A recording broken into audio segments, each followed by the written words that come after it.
Welcome, everyone. I know many of you are here to relax and fall asleep, so let's start by getting comfortable. Close your eyes, take a deep breath, and let the tension from the day slip away. Whether you're listening from your bed or a cozy corner, I'm here to guide you into a world of gentle chills and eerie tales to help you drift off. Before we begin, feel free to comment where you're tuning in from. I'd love to know. Now, just relax, let your mind wander, and let's get started with tonight's story. I stared at the body, my breath creating small clouds in the pre-dawn air. The victim sat propped against the park bench, hands folded in her lap like she was waiting for a bus. Except her skin had turned a mottled blue, and her unseen eyes gazed at the rising sun. Detective Pike? Officer Chin approached, his boots crunching on the frost-covered grass. ME's here. I nodded, unable to tear my eyes from the victim's face. She couldn't have been more than 25. Someone had arranged her brown hair in perfect waves around her shoulders, applied makeup with practiced precision. This is wrong. I crouched next to the bench, studying the unnatural angle of her limbs. Look how he positioned her. The hands, the hair, the clothes, it's all staged. Dr. Martinez knelt beside me, her silver-streaked hair tucked under a cloth cap. Preliminary observation suggests she's been dead approximately 12 hours. No obvious signs of trauma, but she gestured to the victim's neck. Ligature marks, probably strangled. Time of death puts it around midnight. I pulled out my notebook, jotting down details. Any ID? Jennifer Watson, according to her driver's license. 23. Officer Chin held up an evidence bag containing a small purple wallet. Local address. The rising sun cast long shadows across the park. Early morning joggers gathered at the police tape, phones out, already documenting the scene. I caught fragments of their whispered conversations, so young, right here in the park. Could have been anyone. Detective? One of the crime scene techs waved me over. You need to see this. He pointed to something clutched in Jennifer's right hand. A small brass key on a delicate chain. The metal gleamed, freshly polished. He placed it there deliberately. I pulled on a fresh pair of gloves. Bag it for processing, and get photos of everything. The position of the body, the clothing, hair, makeup. Every detail matters. My phone buzzed. Text from Captain Roberts. Press catching wind of scene. Control narrative ASP. Great. I stood, my knees protesting. Media's incoming. Chun, coordinate with patrol to expand the perimeter. Martinez, I need preliminary COD as soon as possible. Right on cue, news vans started appearing at the park entrance. The vultures were circling. I made my way to my car, needing a moment to think. The careful staging nagged at me. The posed hands, the perfect hair, the key placed just so. This wasn't rage or opportunity. This was methodical, planned. The passenger door opened and Detective Mike Torres slid in, 2 coffee cups in hand. Thought you could use this. He passed me one. Scene's pretty bad, huh? He displayed her, Mike, like she was a piece of art. I took a scalding sip of coffee. This wasn't his first. You think there are others we haven't found? Maybe. Or maybe this is just the beginning. I pulled out my phone, scrolling through the scene photos. Look how much care he took with the details. The makeup, the clothing, everything's perfect. Too perfect. Like a doll. Mike's face hardened. Press is going to have a field day with this one. He was right. By noon, every local station would be running the story. By tomorrow, it would hit national news. I could already see the headlines. Young woman found posed in park. The Midnight Sculptor claims first victim. We need to notify next of kin before the media circus starts. I started the car. Address is in the 5th Ward. You coming? Mike nodded, buckling in. What's your read on the key? Trophy, maybe. Or a message. I pulled away from the curb, the crime scene shrinking in my rear-view mirror. Either way, he left it for a reason. Nothing about this was random. The drive to Jennifer Watson's apartment was quiet. I couldn't shake the image of her face, peaceful, serene, dead. Someone had taken hours to arrange her just so, treating her body like clay to be molded. The thought made my stomach turn. "You okay?" Mike glanced over. "You've got that look." "What look?" "The one that says this case is already getting under your skin." I gripped the steering wheel tighter. You didn't see how he posed her, Mike. The care he took, like she was precious to him. I paused at a red light. He's going to do it again. We'll stop him. Will we? The light turned green. He's already picked his next canvas. We just don't know who it is yet. The call came 3 days later, just as I finished my fourth cup of coffee. Another body, another park. This time arranged on a marble fountain. Same M.O.? I asked dispatch while grabbing my keys. Responding officers say it's artistic. The dispatcher's voice wavered. And detective? They found another key. The scene hit me like a physical blow. A woman in a flowing white dress perched on the fountain's edge, one arm extended gracefully toward the sky. Her dark hair cascaded down her back in perfect ringlets, catching the morning light. If not for her gray-tinged skin, she might have been a statue. Greg Marshall, our new forensic artist, was already sketching the scene. His pencil moved in quick, precise strokes across the page. The positioning is deliberate. Look at the angle of her arm, the tilt of her head. He's recreating classical sculptures. Which ones? This pose. Greg held up his sketch. Reminds me of Bernini's Apollo and Daphne. The reaching gesture, the flowing garments. It's not exact, but the influence is clear. Mike appeared at my shoulder. Me puts time of death around midnight again. No obvious trauma, but ligature marks on the neck. I finished. Just like Jennifer Watson. Victoria Chun, 26. Mike handed me her ID. And get this, she worked at the Metropolitan Museum of Art. Gallery assistant. I froze. Jennifer Watson was taking art history classes at the community college. The art connection can't be coincidence. Greg looked up from his sketchbook, and the keys are like signatures on his work. I moved closer to examine the second brass, key clutched in Victoria's hand, different from the first, but similarly polished to a shine. Bag everything. I want full workups on both keys. There has to be a connection. Back at the precinct, I spread crime scene photos across my desk. 2 women, both connected to art, both posed like classical pieces. Greg sat across from me, his sketches laid out alongside the photos. The level of detail is extraordinary, he said, pointing to Victoria's arranged hair. See how he positioned each curl? This took time, patience. He's treating them like materials to be sculpted. He's creating his own gallery. I stood, pacing. The parks are his exhibition spaces. The victims are his masterpieces. The keys could be invitations. Mike dropped a preliminary forensic report on my desk. First key matches a standard storage unit lock. Second one's custom-made, probably for an antique piece. I grabbed my coat. Let's hit the art museum first. Talk to Victoria's co-workers. See who knew her schedule. Greg, I want you to come. Maybe you'll spot something we miss.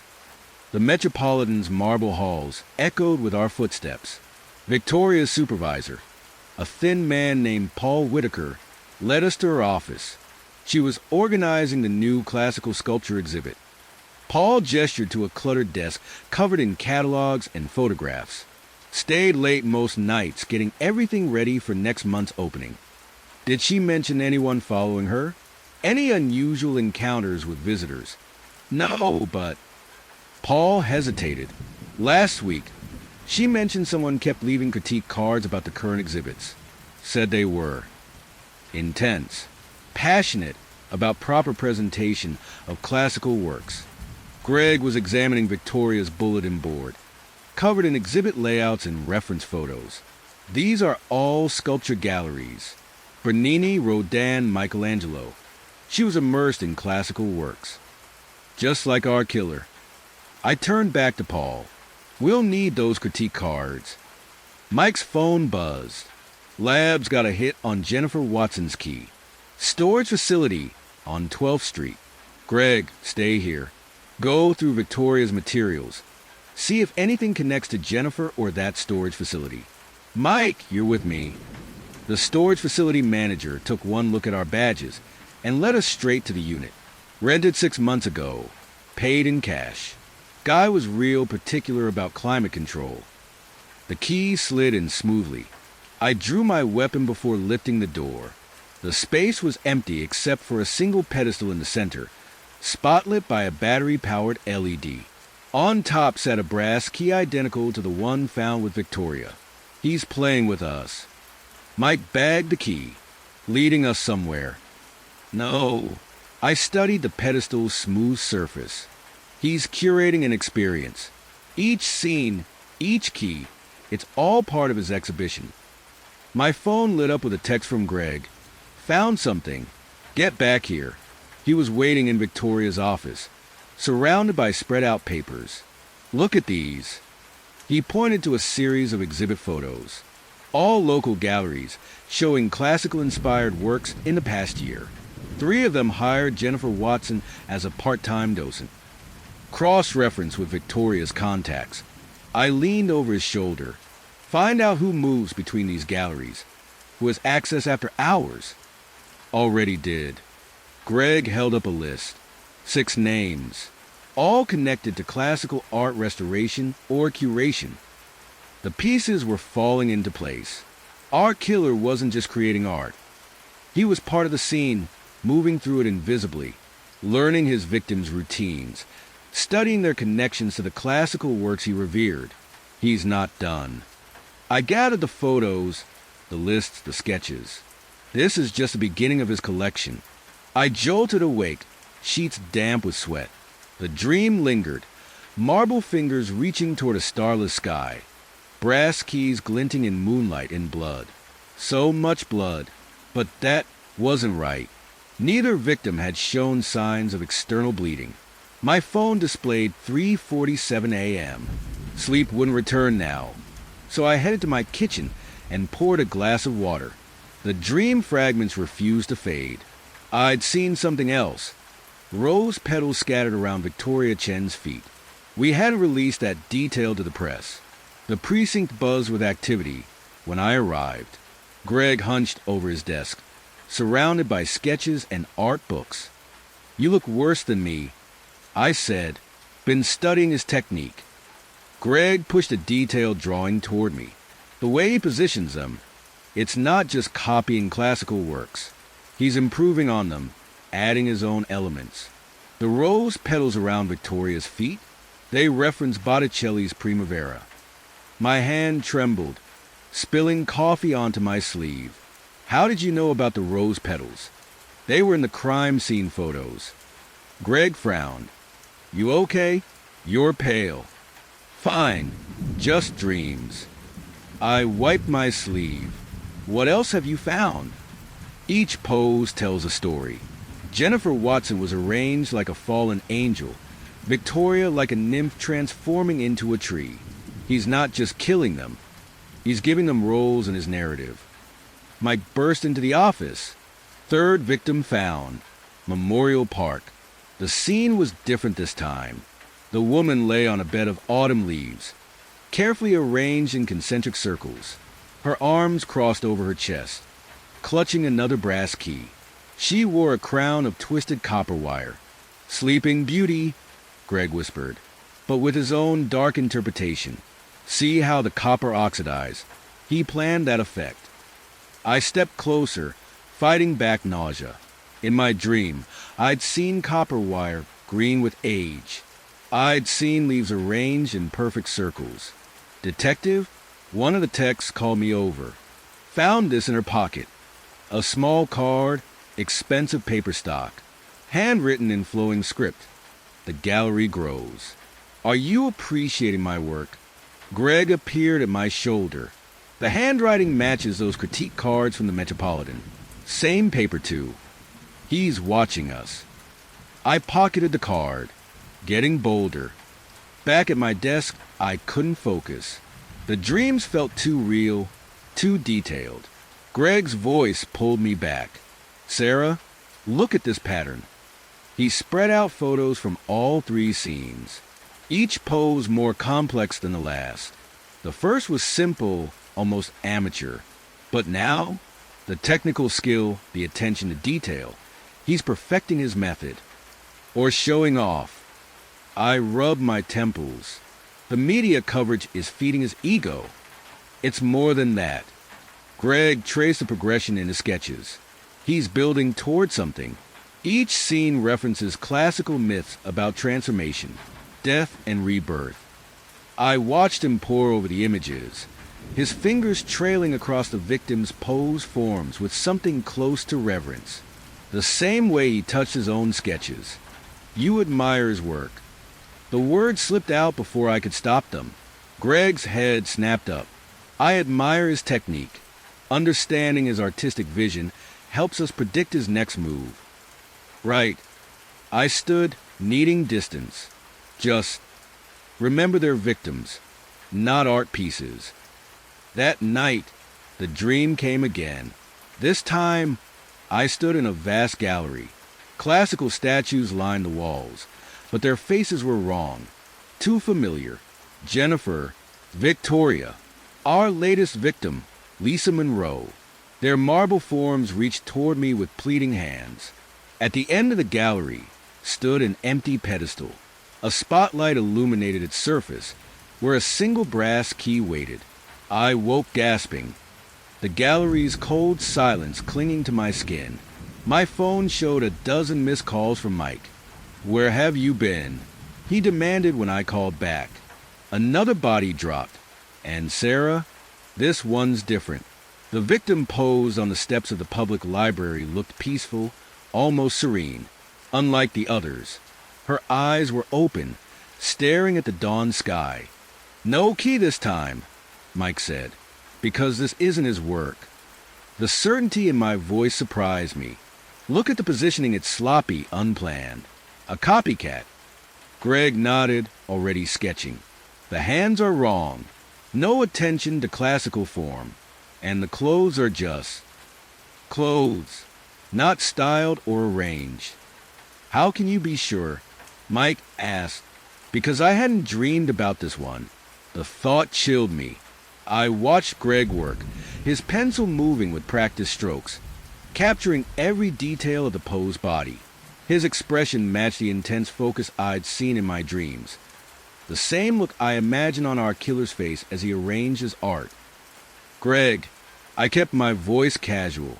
Those critique cards you mentioned, did you ever find more? Still working on it.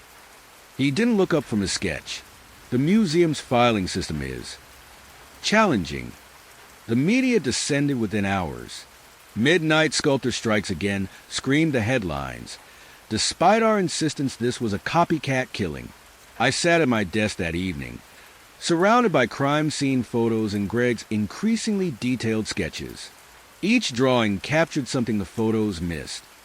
The subtle positioning of fingers, the careful arrangement of fabric, the hidden symbolic elements. He'd drawn the rose petals before we found them, just like in my dream. My phone buzzed. Another text from Mike. Surveillance footage from library. Need you to see this. I glanced at Greg's empty desk, covered in classical art books and sketches of posed bodies. His coffee cup sat on a coaster made from expensive paper stock, the same kind as the killer's note. The dreams weren't dreams at all. They were warnings. I leaned closer to the photos spread across my desk, something nagging at my brain. The third victim's positioning kept drawing my attention. The copper crown wasn't the only metalwork present. Mike, can you get me the close-ups of Lisa Monroe's shoulder blade? He dropped the enhanced photos on my desk. There, carved with surgical precision into her skin, a symbol, a stylized eye within a triangle, surrounded by intricate spirals. How did we miss this? I spread the photos out. Get me everything on local artists using geometric patterns. Greg appeared with a stack of gallery catalogs. Already on it, the symbol matches signatures from the Metropolitan's modern wing. The next days blurred into a parade of interviews. Artists who treated death like their personal muse. Gallery owners more concerned with publicity than justice. Marcus Vale, owner of the Chrome Gallery, lounged in his leather chair. Tragic business. But our attendance has tripled. People are fascinated by the intersection of art and mortality. 3 women are dead. I kept my voice level. This isn't an exhibition. Everything's an exhibition, detective. He smiled. Did you know all 3 victims attended master classes here? My head snapped up. When? Different years. Victoria Chun was particularly promising. Such a shame. I dug deeper. Each victim had connections to the Blackwood Institute of Fine Arts, an exclusive school operating out of a converted mansion on the city's outskirts. The Institute's dean, Eleanor Blackwood, met me in a room full of classical sculptures. We pride ourselves on nurturing unique artistic voices. Even when those voices turn violent, art isn't violence, detective. It's transformation. She gestured to a marble figure. We teach our students to see beyond the surface. That night, the dream changed. I stood in the Blackwood Institute Sculpture Gallery, but the statues were the faces of our victims. Their marble forms reached toward me, mouths open in silent screams. A figure moved through the shadows, arranging limbs with loving precision. I woke in my car, parked outside my house. No memory of driving home. The next morning, another gallery owner mentioned the Institute, then an art critic. The connection strengthened, but something felt wrong. The Institute's records were spotless, its reputation impeccable. The symbol, Greg said, sketching it again. It's not just a signature. It's a teaching tool. Look. He pulled out old course catalogs. The same geometric pattern appeared in student works, becoming more refined over years. My head throbbed. The dreams left me exhausted, jumping at shadows. In each one, I watched helpless as marble figures danced and copper wire twisted into crowns.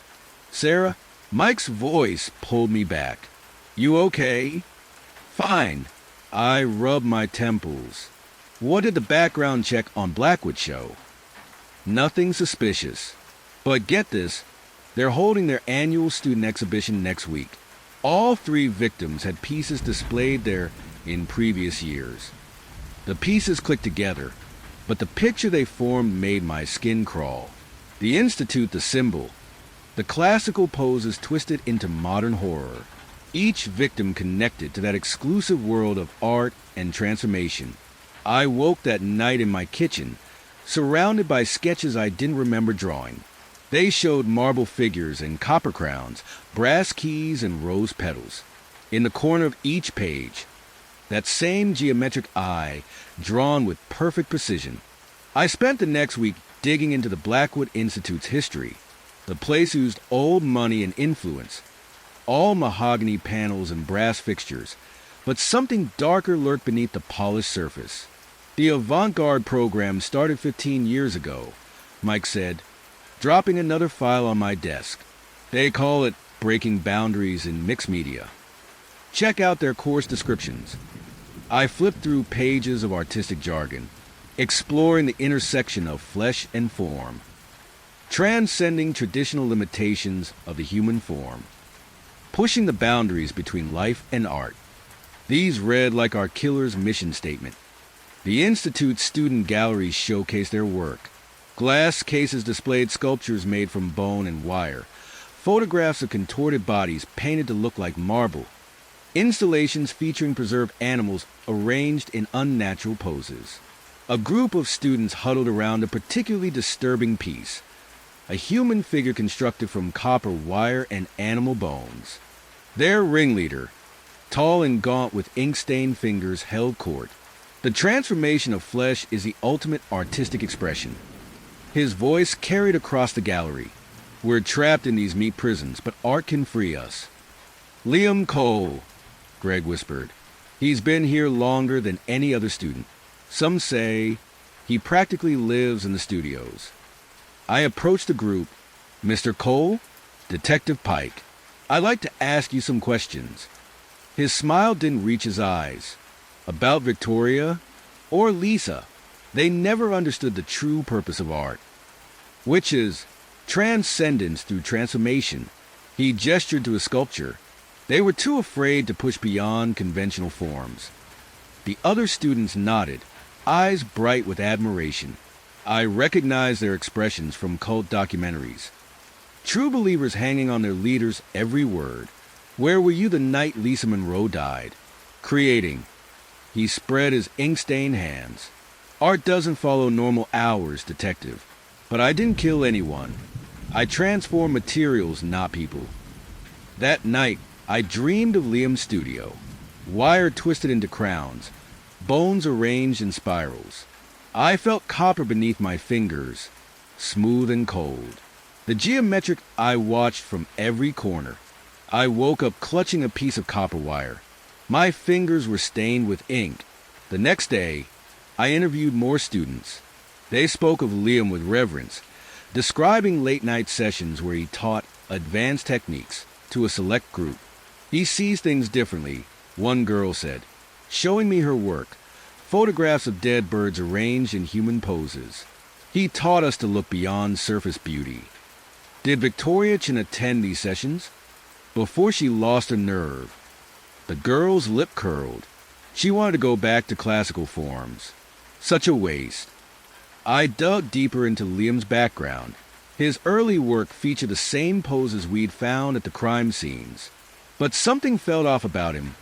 Too obvious, too eager to shock. The dreams got worse. I found myself in the Institute's sculpture garden at night, arranging limbs and twisting wire. The poses came naturally, as if I'd done this before. I'd wake with dirt under my nails, my clothes smelling of copper. "You look terrible," Greg said when I arrived at the station. "Maybe you should take a break." "I can't." I showed him my latest notes. "Look at these class rosters. All 3 victims attended Liam's special sessions, but they also..." My voice trailed off as another connection clicked. Each victim had tried to leave the program. Victoria Chun had applied to traditional art schools. Lisa Monroe had destroyed her transformed pieces the week before her death. They were rejecting his teachings, I said. But something's not right. These crime scenes are too perfect. Liam's work is all about shock value, but the killer's poses are beautiful, Greg finished. Classical forms twisted into modern nightmares. I rubbed my temples, fighting another headache. The dreams felt more real than my waking hours now. Last night, I'd watched my own hands arrange rose petals around a victim's face. But when I tried to see my reflection in the mirror, the image blurred. "Sarah," Greg's voice sounded distant. "Maybe you should go home." "I'm fine." But my hands shook as I reached for my coffee. We need to look deeper into Liam's special sessions. Find out who else attended, who might have taken his ideas further than he intended. The geometric eye seemed to watch me from every surface. I'd started seeing it everywhere. In window reflections, in the arrangement of papers on my desk, in the way shadow fell across the floor. My mind felt fractured, split between the detective gathering evidence and the dreamer who woke with artistic visions and copper-stained hands. I stared at my reflection in the bathroom mirror, splashing cold water on my face. 10 minutes had passed since I'd walked into the precinct bathroom. Or had it been 2 hours? The watch on my wrist showed 3:45 p.m. Last I checked, it was 1:15. My hands trembled as I gripped the porcelain sink. These gaps in my memory had started small. A missing half hour here, a fuzzy recollection there. Now entire chunks of my day vanished without a trace. "Get it together," I whispered to my reflection. Dark circles ringed my eyes, and my skin had taken on a waxy pallor. A knock on the door made me jump. "Detective Pike? We've got another scene." Mike's voice carried through the door. "Be right there." I straightened my jacket, practiced my professional mask. The crime scene was in an abandoned warehouse by the river. As I approached, Greg rushed to intercept me, his face ashen. "Sarah, wait, Dash." I pushed past him and stopped dead. The victim lay posed like a twisted version of Botticelli's Venus, copper wire weaving through her limbs to hold her in place. Rose petals scattered around her body formed the now familiar geometric eye pattern. But it was her face that shattered my composure. Jenny Martinez, my neighbor, the woman who brought me soup last month when I had been too wrapped up in the case to eat. No, the word came out as a strangled whisper. I just saw her yesterday. Did I? Had I? The memory felt slippery, uncertain. Sarah, Greg's hand on my shoulder. Maybe you should dash. I'm fine.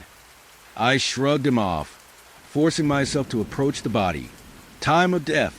Preliminary estimate puts it between midnight and 4 a.m. Another blank spot in my memory. I'd woken up this morning with no recollection of going to bed, my clothes smelling of river water. The crime scene techs worked methodically, documenting every detail. I noticed them exchanging glances when they thought I wasn't looking. They'd worked with me long enough to know Jenny was my neighbor. The wire technique is different this time. Greg crouched beside the body, sketching. More refined, the killer's evolving. My head throbbed. The geometric eye pattern seemed to pulse and shift in my vision. I blinked hard, trying to focus. Detective? One of the techs called me over. We found this under the body. A small sketch on high-quality paper, the same kind I'd seen in the Institute studios. It showed Jenny in exactly this pose, every detail perfect, down to the placement of each rose petal. The style looked familiar, too familiar, like the drawings that had started appearing in my notebook during my blackouts. I slipped the sketch into my pocket before anyone else could see it. Back at my desk, I tried to piece together my movements from the previous night. Phone records showed no calls. My car's GPS was blank. Hours of nothing. The headache intensified. Images flashed through my mind. Copper wires sliding through my fingers. The smell of roses. Jenny's voice saying hello, then goodbye. Sarah, Mike stood at my desk. The captain wants to see you. Tell him I'm following a lead. I grabbed my keys, nearly running to my car. My apartment felt wrong when I entered. Things slightly out of place. Or had they always been like that? I couldn't trust my memory anymore. In my home office, I found my notebook open to fresh sketches. Bodies in classical poses, twisted with modern elements. Wire and roses and geometric eyes. The style matched the sketch from the crime scene perfectly. My hands shook as I flipped through the pages. Dozens of drawings. Some matched the crime scenes exactly. Others showed poses not yet realized. The room spun. I stumbled to the bathroom, barely making it before I threw up. When I looked in the mirror, my fingers were stained with ink. Or was it blood? The geometric I reflected in the glass behind me, watching, always watching. I lost another hour then. Came to sitting on my kitchen floor, surrounded by more sketches. My phone showed 6 missed calls from Greg. The killer wasn't taunting me. The truth scratched at the edges of my consciousness. Too terrible to acknowledge. These blackouts, the drawings, the familiar techniques. My phone rang again. Greg. Sarah, where are you? We found something in Jenny's apartment. Security footage from her building. You need to see this. I'm on my way. The lie came easily. Instead, I drove to the Institute. The studios would be empty this late. I needed to check something to prove I was wrong. Had to be wrong. I lost time again between parking my car and finding myself in front of my own reflection in a studio window. The geometric eye stared back at me, formed by the arrangement of tools on the table behind me. In my hand, a piece of copper wire twisted into a familiar crown. The copper wire slipped from my fingers, clattering to the floor. My phone buzzed. Another call from Greg. This time I answered, "I need to talk to you." My voice cracked. "Not at the station. Somewhere private. My studio. I'll text you the address." The drive across town passed in a blur. Greg's studio occupied the ground floor of an old brownstone, far from the Institute's stark modernism. Paint-splattered tarps covered the floor, and half-finished sculptures lurked in the shadows. "You look terrible." Greg cleared space on a workbench. "I'm losing time." The words tumbled out. Hours disappear. I wake up places I don't remember going, and there are drawings dashed. I pulled out my notebook, hands shaking. Greg flipped through the pages, his expression shifting from concern to something else. Something hungry. "These are extraordinary." He traced the lines with his fingertip. The composition, the attention to detail. Look how the wire work evolves from piece to piece. "Did you hear what I said? I'm blacking out. These drawings match the crime scenes exactly." "When did the blackout start?" "After the first body." I paced between the sculptures, but the dreams came earlier. I saw things, details that weren't public, things only the killer would know. Greg set down the notebook and moved closer. "Have you considered that maybe these aren't blackouts? That maybe you're accessing something deeper?" "What are you talking about?" "True artists often experience fugue states during creation. Time loses meaning. The work takes over. This isn't art. These are murders." "Are they?" He gestured to the drawings. "Look at the precision, the symbolism.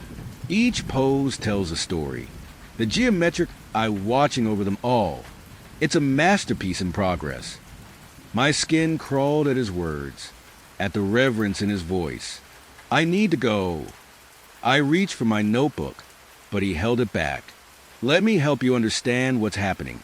I've studied cases like this before, artists who channel darkness into creation.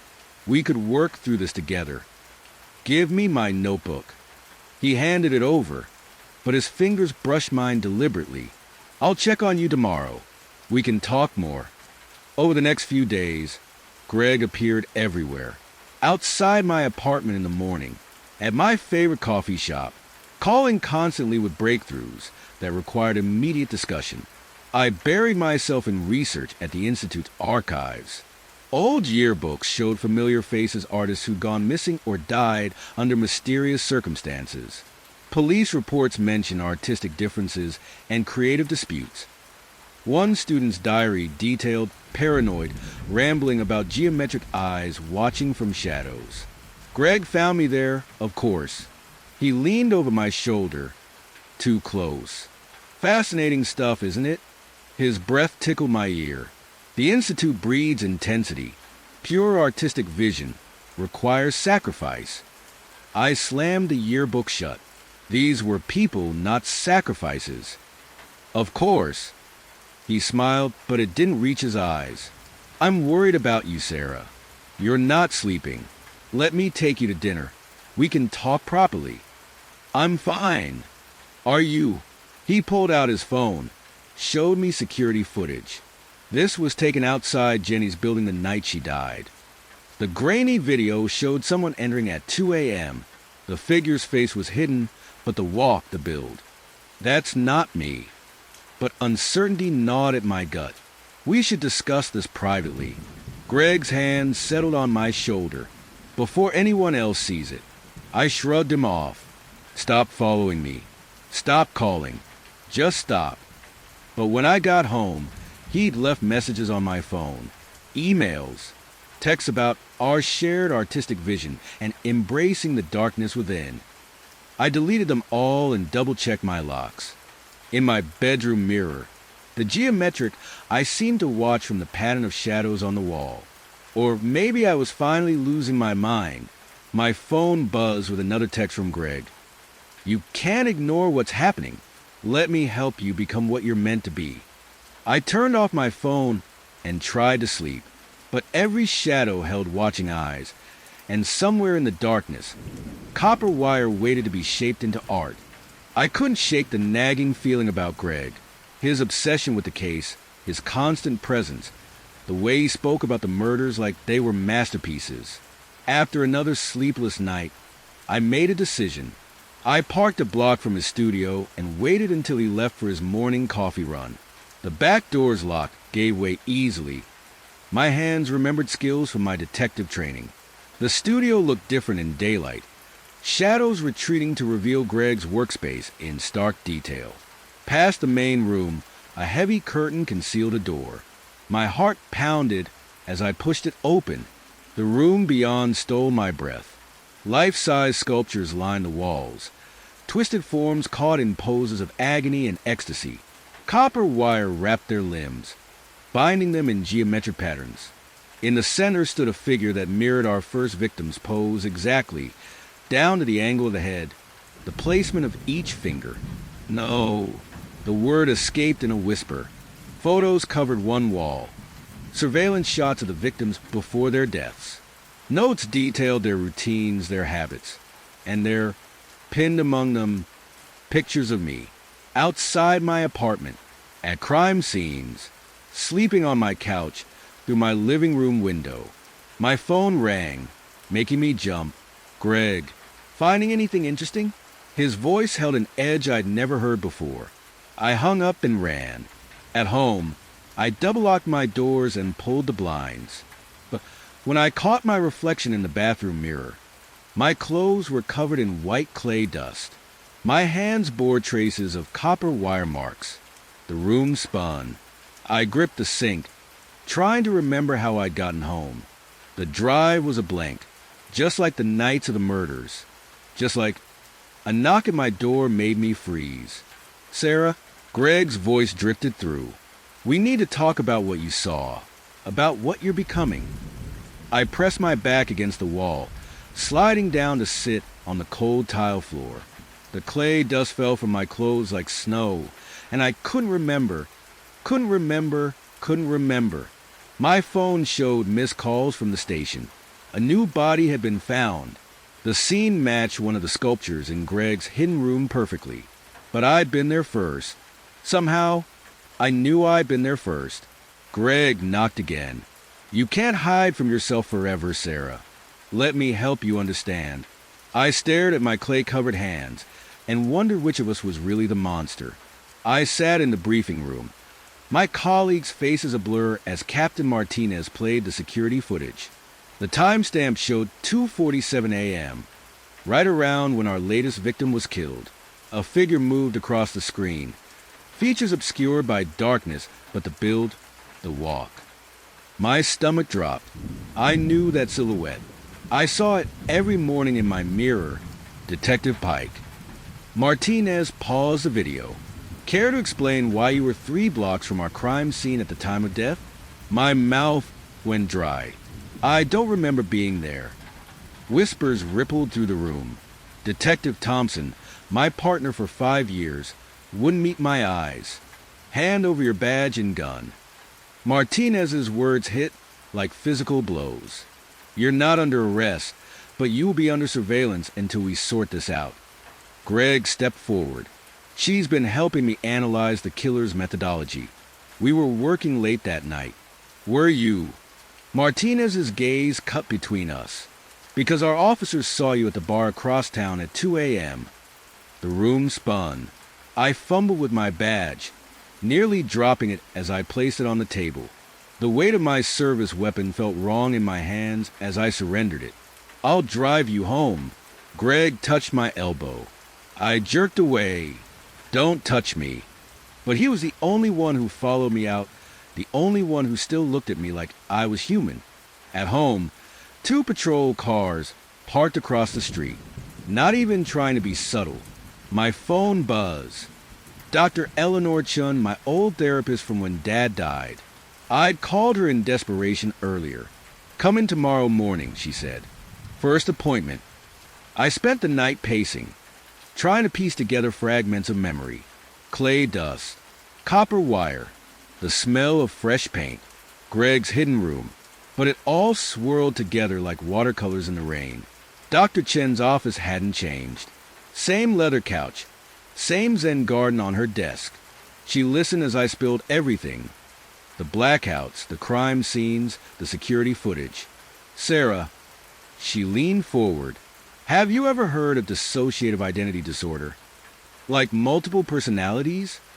We don't use that term anymore, but essentially, yes. Severe trauma can cause the mind to fragment, create alternate identities to cope. These alters can take control, leaving gaps in memory. My hands shook. You think I'm Dash. I think you've experienced significant trauma. Your father's death, years of violent crime scenes, and now these murders are triggering something. But I couldn't Dash. The Sarah I know wouldn't. She paused. But there might be another part of you that would. My phone lit up with a text from Greg. They found more evidence. Meet me at my studio. Dr. Chin caught my expression. Be careful who you trust right now. Some people are drawn to psychological vulnerability. They feed off it. I thought of Greg's hidden room, his obsession with the murders with me. But he was all I had left. I need to know the truth, I said. We'll work on recovering your memories. Dr. Chin wrote out an appointment card. But Sarah, watch your back. Sometimes the people who seem to want to help us most are the ones we should fear most. I clutched the card as I left, the patrol car still trailing me. My phone buzzed again. Greg, please come. I can explain everything. I stared at the message, remembering the photos in his studio. Me, sleeping. Me, unaware. Me, always watching me. But if I was somehow involved, didn't I need to know? And wasn't Greg the only one who might have answers? My hands trembled as I texted back. On my way. The patrol car's headlights followed me through the rain. I sat in Greg's dimly lit studio, surrounded by his sketches of the crime scenes. My head throbbed as fragments of memory flickered through my mind. Dad's funeral, Mom's breakdown, the years in foster care. Things I'd buried so deep, I'd almost convinced myself they weren't real. Tell me about your childhood, Sarah. Greg handed me a glass of water. You never talk about it, because there's nothing to tell. But even as I said it, images flashed, a dark basement, the smell of paint thinner, screaming. Your file says you spent time in the psychiatric ward when you were 16. I jerked my head up. How did you Dash? I have friends and records. Greg sat across from me. Too close. 3 months at Riverside Mental Health. Right after they found you covered in blood. Talking about someone named Alice. The glass slipped from my fingers, shattering on the concrete floor. Alice. The name hit like a physical blow, unlocking something inside me. I can't Dash, breathed Sarah. Greg's hand found mine. Alice protected you, didn't she? When things got bad at home. Stop. But memories were flooding back now. Dad's art studio in the basement. The way he'd locked me down there for hours, days. How sometimes I'd wake up with no memory of what happened. But Alice would whisper that everything was okay now. She's still protecting you. Greg's voice was soft, hypnotic. Making art from death, just like your father taught you. What are you talking about? He stood, walked to a locked cabinet in the corner. Inside were photos I'd never seen me, walking through the park at night. Me, entering an abandoned warehouse. Me, but not me. The eyes were different, harder. I've been watching you for months. Greg spread the photos across his desk. Ever since I recognized Alice's work in that first murder, the way she posed the body, it was exactly like your father's sculptures. No. I pressed my hands against my temples. You're lying. Am I? He pulled out a sketchbook, my handwriting, but not my words. Plans for murders I didn't remember committing. Alice has been sharing her designs with me. She trusts me. She knows I understand her art. The room spun. I saw myself through Alice's eyes, selecting victims, shaping them into living sculptures, making them beautiful. Greg had been there, helping, encouraging. You knew. My voice cracked. All this time, you knew what I was doing. what Alice was doing. He smiled, and I helped her create such magnificent pieces. She has your father's talent, Sarah. His vision. You manipulated me. I set you free. Greg touched my face. Both of you. Alice understands that death is the ultimate art form. And now it's time for you to understand too. The basement door creaked open behind me. I smelled paint thinner and copper, just like in Dad's studio. Just like in my nightmares. "Welcome home, Alice," Greg whispered. And somewhere inside me, something dark smiled back. My head spun as Greg's fingers traced my jawline. The touch felt wrong, possessive, calculated. I jerked away, stumbling back against his work table. "How long?" My voice came out raw. "How long have you been watching me?" "Since the academy." Greg's eyes gleamed in the dim light. "I was teaching forensic art when you came through. So driven, so damaged. I knew right away there was something special about you." Papers scattered as I gripped the table edge. Crime scene photos mixed with his sketches, dozens of drawings of me sleeping, walking, existing. Years worth of surveillance. You followed me. Abyss. For what felt like an eternity. She tumbled through the dark, her mind filled with nothing but the sound of Ben's voice, calling for her. When she finally hit the bottom, the world around her was silent. The darkness was suffocating, pressing in from all sides. But she wasn't alone. She could feel them, the hollow children, their cold presence surrounding her in the dark. And then she saw him, Ben, standing in the shadows, his eyes wide and terrified. "Ben," she whispered, reaching for him. But as she stepped closer, the light from her flashlight flickered, casting long shadows across his face. His eyes, his once bright, blue eyes, were hollow, empty. "No!" Sarah breathed, backing away in horror. Her son, her beautiful boy, had become one of them. The hollow children closed in around her, their cold fingers brushing her skin. And as the darkness swallowed her whole, Sarah realized the truth. There was no bringing Ben back. Once the children had you, they never let go. In the village of Harrow's Hollow, the whispers continued. Each night, the hollow children wandered the streets, searching for another soul to take.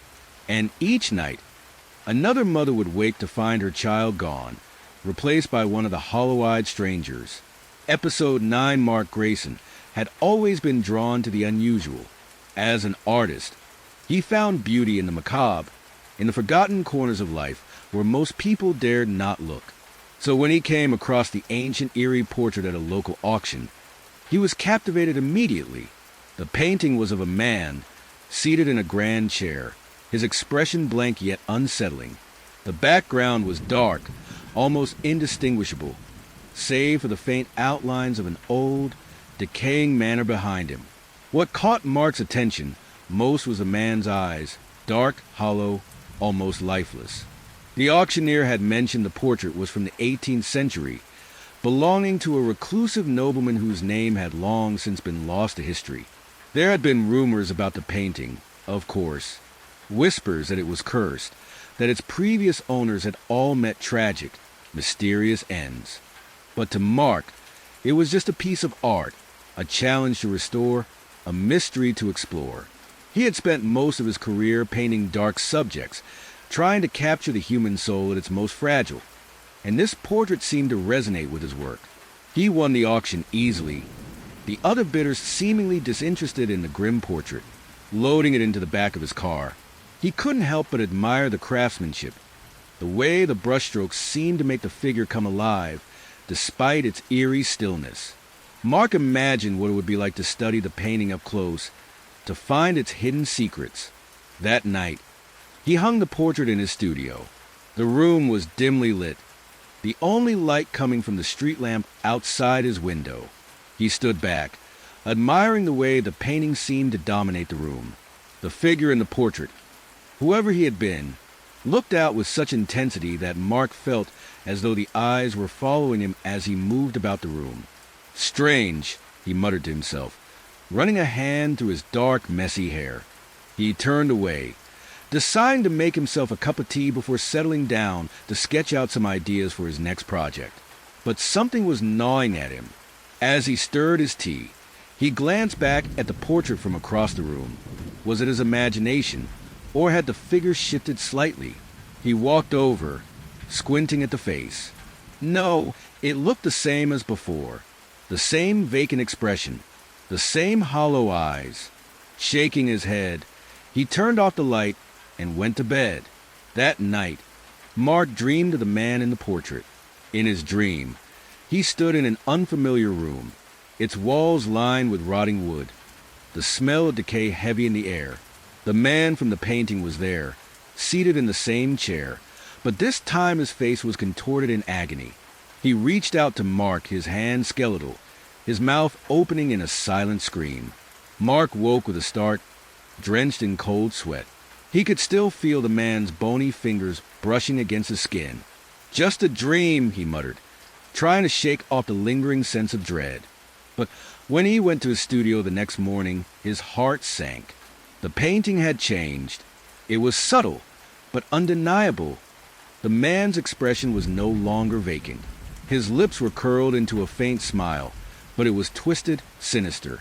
His eyes seemed darker, more hollow than before, as if they were hiding something.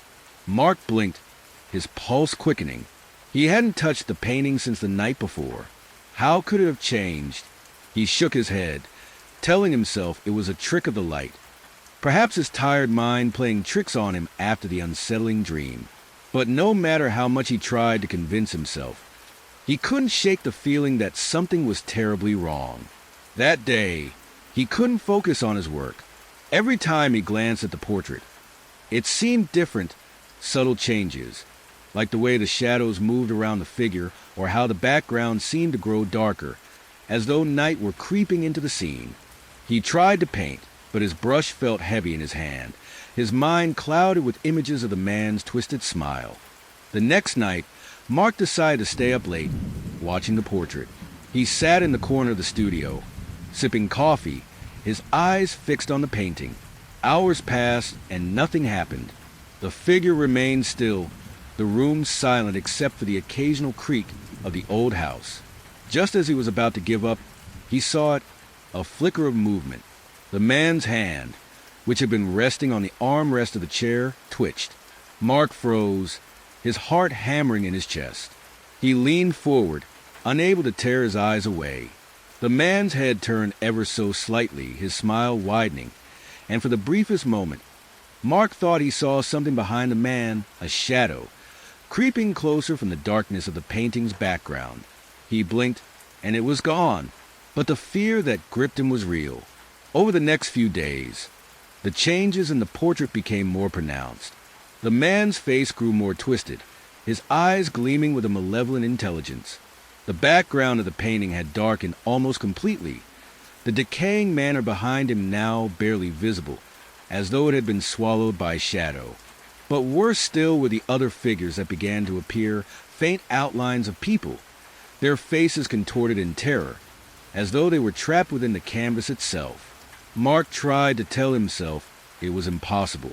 Paintings didn't change on their own, but every night, the portrait seemed to come alive, showing him new horrors, new faces of those who had come before him. And each night, the dream returned. Always the same decaying room, always the man from the painting, his silent scream growing louder, the shadows pressing in closer. One evening, as Mark sat in his studio, staring at the portrait in morbid fascination, his phone rang. It was Claire, his ex-girlfriend. She was a curator at a nearby gallery, and though their relationship had ended years ago, they had remained on friendly terms. She had heard about the portrait from the auction and was curious to see it. "Mark, are you okay?" Claire asked, her voice tinged with concern as he explained what had been happening. "You sound off." "I'm fine," he lied, though he could hear the tremble in his own voice. "You should come over and see it. This painting, it's like nothing I've ever seen." Claire agreed, and later that night, she arrived at his apartment. When she stepped into the studio and saw the portrait, her face paled. She stared at the painting, her brow furrowed. It's strange, she whispered, taking a step closer. I feel like I've seen this before. Mark's heart skipped a beat. What do you mean? Claire didn't answer immediately. Instead, she pointed at the faint figures in the background of the painting, the faces that had begun to emerge over the past few days. These people, they look like portraits I've seen in other galleries. Portraits of people who died under mysterious circumstances. Mark's blood ran cold. What are you saying? I don't know, Claire admitted, but her eyes were wide with fear. There's something wrong with this painting, Mark. You need to get rid of it. But he couldn't. Something about the painting had ensnared him, like a dark, insidious presence that wouldn't let go. He tried to distance himself from it, tried to avoid looking at it, but every time he turned away, he felt its pull. It was as if the painting was watching him now, waiting. That night, Mark's dream was different. This time, the man in the portrait wasn't seated. He was standing, and the decaying room around him had closed in. The shadows had grown so thick they felt suffocating, and as Mark tried to move, he realized he couldn't. His feet were rooted to the floor, his body paralyzed. The man from the portrait reached out, his hand no longer skeletal but strong and cold, wrapping around Mark's throat. You're next, the man whispered, his voice like the rustle of dead leaves. Mark woke with a scream, gasping for air. His hands flew to his throat, but there were no marks. Just a lingering sense of dread that had taken root in his soul. He stumbled into the studio, desperate to confront the painting, to tear it down, destroy it. Anything to end this nightmare. But when he looked at the portrait, his heart stopped. The man in the painting was gone. In his place, seated in the same grand chair, was Mark. His face stared back at him, pale and terrified, his eyes wide with the realization of what had happened. The twisted smile that had once belonged to the man now curled Mark's lips, his hollow eyes gleaming with a dark knowledge. Behind him, in the painting's dark background, the shadow moved closer, its form shifting, taking shape. Mark stumbled backward, knocking over his easel, his mind reeling. He tried to scream, but no sound came. The air around him seemed to thicken, pressing in on him like invisible hands. He glanced back at the painting, his own face now twisted in terror, the shadows swallowing him whole. And then the room went dark. Days later, when Claire returned to check on Mark, she found the studio abandoned. The painting still hung on the wall, but the figure in the chair was no longer Mark. A new face had appeared, a shadowy, hollow-eyed figure lurking just behind the chair, waiting for the next victim. The portrait, it seemed, had found its new owner. Episode 10. I never expected something so innocent, so small, to become the source of such unimaginable terror. It began with the discovery of the music box, and now I can't escape the haunting melody that echoes through my every waking moment. Even as I write this, the tune lingers, faint but relentless, and I can feel it, whatever it is, drawing closer. But I need to start from the beginning. We had moved into the house a few months ago, excited for a fresh start. It was an old, creaky place in a quiet neighborhood, the kind of place where nothing ever happened. My wife, Emma, and our daughter, Lily, loved the charm of the house, the ivy crawling up the brick walls, the large garden out back with its ancient oak tree. It felt like the perfect place to raise a family. Peaceful, safe, at least it seemed that way at first. The day we found the music box, it was a warm Saturday afternoon. Lily had been playing in the garden while I worked on clearing out some overgrown bushes near the fence. She loved digging in the dirt, pretending to discover buried treasure. I remember her excited voice cutting through the stillness of the afternoon, her small hands clutching something half covered in soil. "Daddy, look what I found." I turned to see her holding a small, dirt-covered box.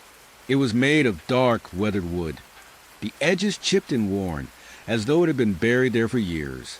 A tiny metal crank jutted from one side. It was unmistakably a music box, though its ornate carvings had faded with time. I wiped off some of the dirt and smiled. "Where did you dig this up?" Lily pointed to a spot near the base of the oak tree. "Over there." It was buried really deep. I felt a strange shiver run down my spine, but I shrugged it off. It was just an old music box, probably left behind by the previous owners. I didn't think much of it then, and neither did Emma. We placed it on a shelf in the living room, more as a quaint decoration than anything else. It didn't seem to work at the time, and the crank was stiff, refusing to turn. But that night, God, that first night, it all began. It was just after midnight. I had been sleeping soundly when the sound woke me. At first, I thought it was a dream, faint music drifting through the darkness. The melody was soft, almost beautiful, but there was something unsettling about it. I lay there in bed, listening, my eyes staring up at the ceiling, trying to place the source of the sound. And then I realized it was the music box. I sat up, confused. We hadn't touched it since placing it on the shelf, and I was certain it didn't work. Emma stirred beside me, her brow furrowed in sleep. "Do you hear that?" I whispered, but she didn't respond.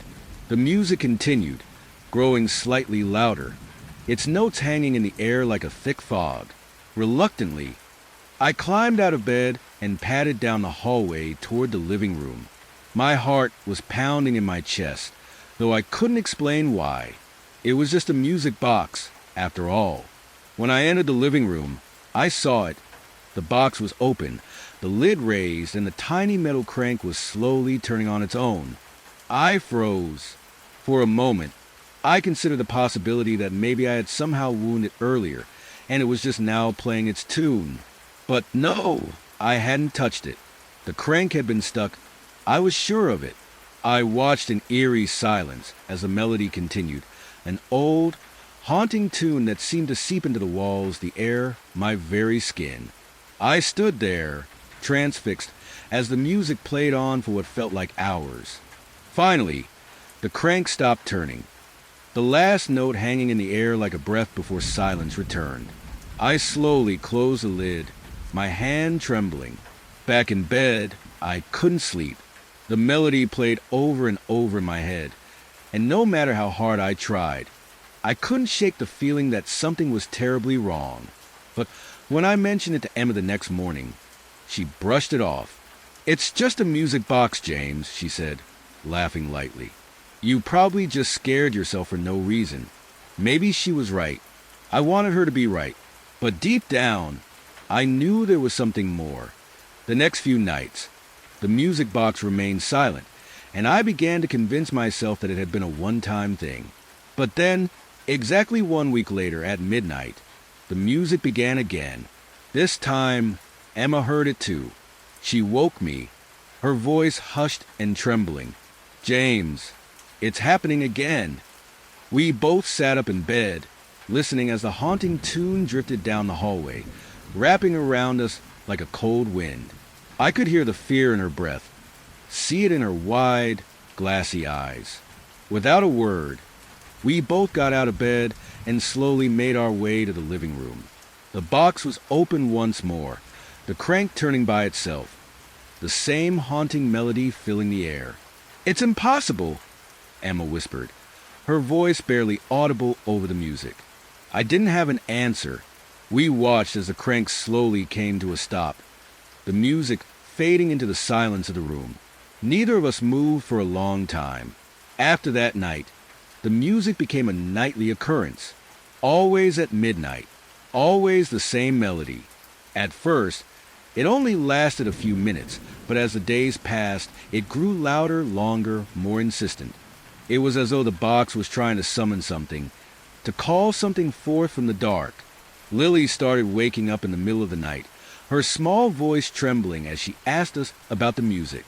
"Why does it play by itself, Daddy?" she asked one night, her big brown eyes filled with confusion. I didn't know how to answer. I couldn't tell her the truth. I didn't understand it myself. Emma and I tried everything. We locked the box in a cabinet. We even buried it back in the garden, deep under the old oak tree where Lily had found it. But no matter what we did, the music would start again at midnight, as if it had never left. And then the nightmares began. I started dreaming about the music box, about its haunting tune. In my dreams, I was standing in the garden, the ground beneath my feet cold and wet. The oak tree loomed above me, its branches twisted and gnarled like the fingers of some ancient creature. And from the soil, the music box would emerge, slowly rising from the earth as the melody played louder and louder. But the worst part wasn't the music. It was the thing that came with it. In the dreams, I saw a figure, tall and shadowy, standing at the edge of the garden. Its face was obscured, but I could feel its eyes on me, watching, waiting. Each night, the figure drew closer, its presence more tangible, more terrifying. I would wake up drenched in sweat, the music still echoing in my mind. Emma had the dreams too. We both did, though we didn't talk about them at first. It was as though we were afraid that speaking of it would make it real. But then things started happening during the day. At first, it was small things, objects moving on their own, strange shadows flickering in the corners of our vision. But then it escalated. Doors would slam shut without warning. Lights would flicker and die. And always, always, that damn melody playing in the back of our minds. The figure from my dreams began appearing in the house. I would catch glimpses of it out of the corner of my eye, just a shadow, standing at the end of the hallway or in the doorway of the living room. But every time I turned to face it, it would disappear. One night, as the music played, I saw it in full. I had woken at midnight, as I always did, to the sound of the melody. But this time, when I stepped into the hallway, it was there, standing in front of the music box. It was tall, its form wrapped in darkness, its face a blank, featureless void. And yet, I could feel its gaze, cold and hungry, fixed on me. I froze, my breath catching in my throat. The music grew louder, more frantic, as if the box was urging the figure on. For a long moment, it just stood there, and then it took a step toward me. I couldn't move. I couldn't breathe. It reached out, its hand a pale, bony thing, and just as it was about to touch me, the music stopped. The figure vanished. That was the last straw. We had to get out. I didn't care if it sounded crazy, if no one believed us. I couldn't stay in that house another night. I packed our bags, waking Emma and Lily, and we left before dawn. But as we drove away, I glanced in the rearview mirror, and there it was, the figure, standing at the edge of the road, watching us. And then the music started again. The melody followed us, growing louder and louder, no matter how far we drove. It was as if the music box had attached itself to us, like a curse we couldn't escape. Now, we're staying in a small motel miles away from the house. But even here, the music plays. Every night at midnight, it returns. And each night, the figure grows closer. I don't know how much longer we can run, but I do know one thing. The melody will never stop. It's calling something, summoning something. And when it finally arrives, I fear there will be no escaping it. Episode 11, The Living Shadows. When I first arrived at the old boarding house, I was eager for a fresh start. I had been through a lot over the past year. Bad breakup, lost job, you name it. And moving to a new city felt like the right step. The place was cheap, which I took as a blessing, and the landlady, Mrs. Carmody, seemed nice enough, though she was a bit eccentric. She was an older woman, her face lined with the deep grooves of age, and she kept the place with a kind of meticulous care that seemed obsessive. But I didn't mind.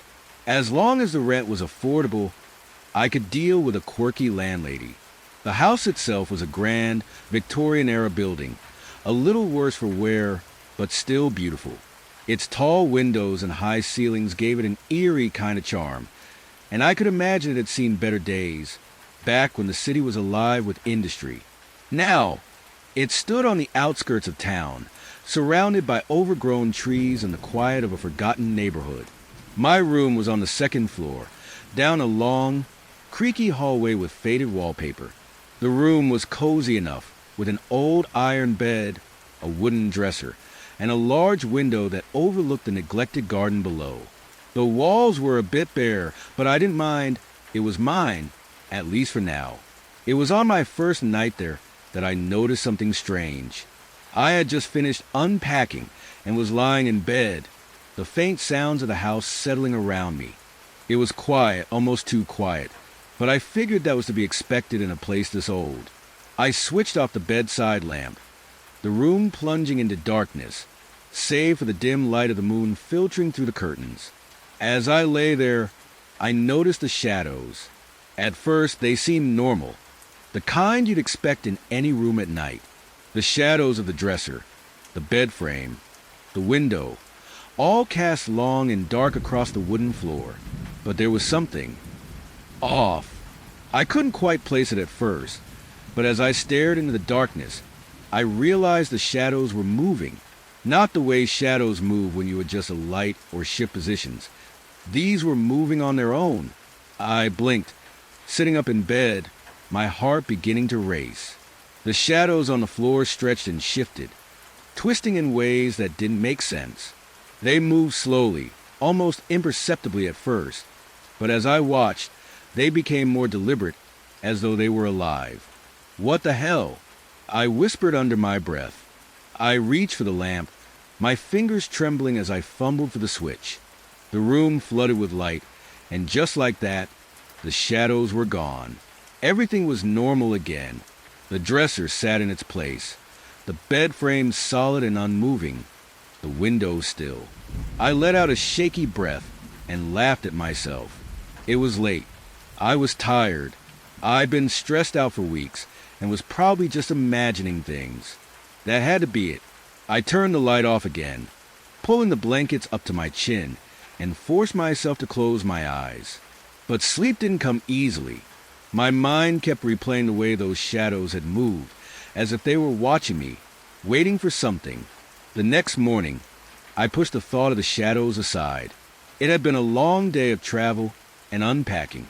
My imagination had gotten the best of me, nothing more. I headed downstairs to the kitchen to grab some coffee, hoping to shake off the uneasy feeling from the night before. Mrs. Carmody was there, bustling around the kitchen as she often did. She smiled at me, though the smile didn't quite reach her eyes. "Sleep well, dear?" she asked, her voice thick with an accent I couldn't quite place. I hesitated for a moment before nodding. "Yeah, fine. The house is a little creaky, though."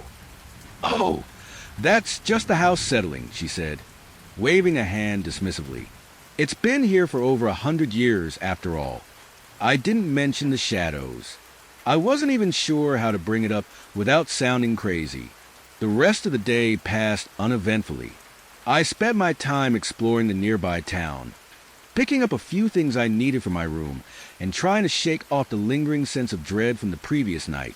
By the time I returned to the boarding house, it was late afternoon, the sun casting long shadows over the garden. I hesitated at the front door, a cold chill running down my spine, but I shook it off and headed inside. That night, the shadows returned. I had fallen asleep early, exhausted from the day, but something woke me in the middle of the night. It wasn't a sound exactly, more like a presence. The air in the room felt heavy, oppressive. My eyes snapped open, and there they were, the shadows. They were moving again, writhing and shifting like dark, oily figures on the floor. This time, I couldn't tear my eyes away.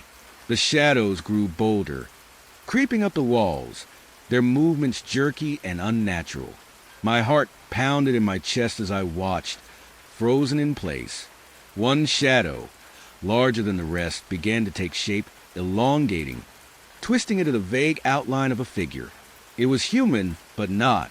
Its limbs were too long, its head misshapen, and its form seemed to shimmer as if it were barely there at all.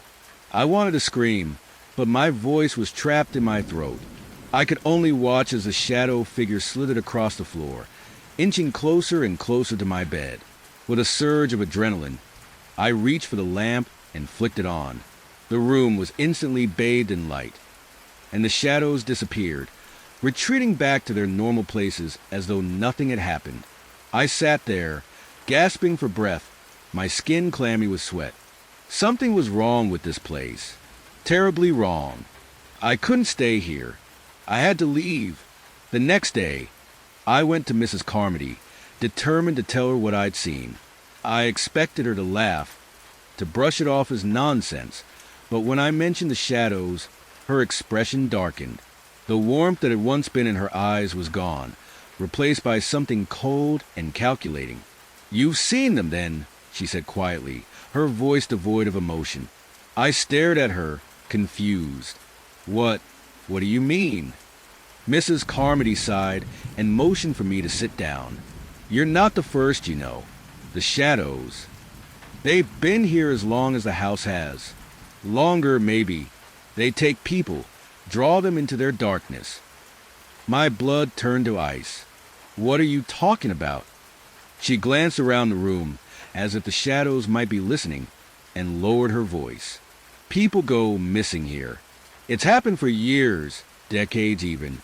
They disappear without a trace. And it's always the same. They see the shadows first, just like you." I felt sick. "Why didn't you warn me?" She looked at me with pity in her eyes. "I can't. It doesn't work that way. Once the shadows notice you, there's no escaping them." I stood up, my chair scraping across the floor. "I'm leaving. I'm getting out of here tonight." Mrs. Carmody shook her head slowly.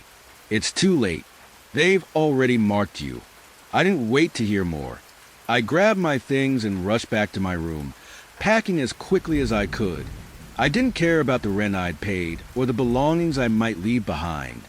I just needed to get out before the shadows came back. But as I stood in front of the mirror, stuffing clothes into my bag, I noticed something strange. My reflection, it wasn't right. The shadows around me were wrong. My reflection was delayed, as though it was watching me, copying my movements a split second after I made them. And then, as I stared into the mirror, I saw it, my shadow. It moved on its own, slowly pulling away from my body, stretching and warping until it no longer resembled me at all. I stumbled back in horror as the shadow on the wall twisted into that same grotesque figure I had seen the night before. It loomed over me, its head tilting unnaturally to one side as it crept toward me. I turned, ready to run, but the door slammed shut on its own, trapping me inside. The shadows surged forward, their dark tendrils reaching for me. I screamed, banging on the door, but it wouldn't budge. My own shadow, my own reflection, wrapped itself around me like a cold, suffocating blanket. I could feel it, seeping into my skin, pulling me down into the darkness. I fought, thrashing and kicking, but it was useless. The shadows were everywhere, filling the room, crawling up the walls, swallowing the light. And then I understood. This was how it happened. This was how people disappeared. I was being erased, consumed by the living shadows. As the last of the light faded and the darkness closed in, I realized there would be no escape. My shadow would live on in this house, bound to the walls like all the others before me, waiting for the next victim to arrive, waiting for someone else to move into the room and notice that the shadows didn't belong. And now I am one of them. Episode 12 of it all began the night I should have died. I still remember the sound of metal crumpling, the screech of tires, and the sickening crunch as my car flipped over the guardrail and tumbled down the embankment. The world spun in a whirl of shattered glass and shrieking wind before everything went black. I should have died that night. The paramedics said it was a miracle I survived, that anyone who saw the wreckage would have assumed I was gone. But I wasn't the same after that. Something inside me was broken. When I woke in the hospital, my body bruised and aching, the first thing I noticed was a silence. Not the kind of silence that comes from being alone in a quiet room, but a deeper, more suffocating kind. My throat felt raw, as if I had been screaming for hours, but no sound escaped my lips. When I tried to speak, to ask what had happened, nothing came out. Panic gripped me. I tried again, straining to force the words up from my throat, but it was useless. My voice was gone. The doctors ran tests, murmuring about damaged vocal cords, trauma, and a temporary condition. They assured me that my voice would return in time, that I just needed to rest and recover. But even then, lying in that sterile hospital bed, I knew something else was wrong, something they couldn't explain. There was a heaviness inside me, a gnawing fear that I couldn't put into words. And then the symbols began to appear. It was subtle at first, just a faint mark on the window of my apartment, almost invisible in the dim light of dusk. I remember wiping at it absent-mindedly, assuming it was a smudge or a fingerprint. But the mark didn't go away. It wasn't dirt. It was a symbol, an intricate, swirling design etched into the glass. At first, I thought I was imagining it, that maybe my eyes were playing tricks on me after everything I had been through. But the next morning, the same symbol appeared on the bathroom mirror, scrawled in condensation after I stepped out of the shower. I wiped it away, my heart racing, but it reappeared the next day, this time on the wall above my bed, faint but unmistakable. The symbols were everywhere. They were drawn in the dust on the floor, etched into the wood of my furniture, and traced in the fog of every reflective surface. They were strange, alien shapes, jagged lines and twisting curves that seemed to pulse with a hidden energy. I tried to take pictures of them, but every time I checked my phone, the images were blurry, distorted, as if the symbols didn't want to be captured. I couldn't explain it. I couldn't tell anyone, because I still couldn't speak. I had tried countless times to form words, but my voice was as silent as the grave. And then one night, I made the mistake of trying to scream. I had been sitting in my living room, staring blankly at the TV, the volume turned down low, so I wouldn't have to hear the silence in my own head. The symbols had been multiplying, spreading across the walls like some kind of disease, and I felt trapped, suffocated by the growing sense of dread that gnawed at my chest. That's when I saw it, the first of the entities. It was in the corner of the room, barely visible at first, just a shadow, darker than the others, shifting unnaturally in the dim light. My breath caught in my throat, my pulse quickening as I stared at it, unblinking. The shadow twisted and elongated, stretching upward until it took the shape of something vaguely human, though its limbs were too long, its head too misshapen. I froze. I couldn't move, couldn't breathe. It was watching me. I wanted to scream, to shout, to call for help, but the words wouldn't come. My throat burned, my lips trembling as I tried to force out any sound at all. And then, in a moment of sheer panic, I screamed in my mind, pushing all my fear and desperation into that one silent scream. The entity moved. It didn't walk or step forward like a person would. It glided, its form shifting in and out of focus as it drew closer. The closer it got, the darker the room seemed to grow, as if it were sucking the light out of the air. I scrambled back, my heart hammering in my chest, but it kept coming, silent and relentless. And then, as I slammed my mouth shut, biting back the scream that had tried to escape, it stopped. The entity stood there, just a few feet from me, its shadowy form flickering like a flame about to go out. It was as if it couldn't move any closer as long as I didn't try to make a sound. My chest heaved with fear, my body trembling as I stared at it. My hands clamped over my mouth to keep myself silent. The thing stood there for what felt like an eternity, watching me with eyes that weren't there. Then, as quietly as it had appeared, it melted back into the shadows, disappearing into the corner of the room as if it had never been there. I didn't sleep that night. Over the next few days, the symbols grew more frequent, and the entities became bolder. They started appearing in different parts of the apartment, one by the window, another lurking by the door, always at the edges of my vision. They never moved when I looked directly at them, but I could feel them watching, waiting. I understood then. The symbols were a summons, a call to these creatures from beyond, and the only thing keeping them at bay was my silence. The moment I tried to speak, The moment I even thought about making a sound, they would come closer. They wanted my voice. They fed on it, craved it. My silence was the only thing holding them back. I tried to leave the apartment, to escape the suffocating presence of the symbols and the entities, but no matter where I went, they followed. The symbols would appear in the most unexpected places, on the windows of the cars I drove, on the sidewalk as I walked through the city. And when night fell, the entities would return, drawn to me like moths to a flame. I stopped going out. I stopped trying to talk to people. It didn't matter anyway, I couldn't speak. My voice was gone, stolen by whatever dark force had latched onto me the night of the accident.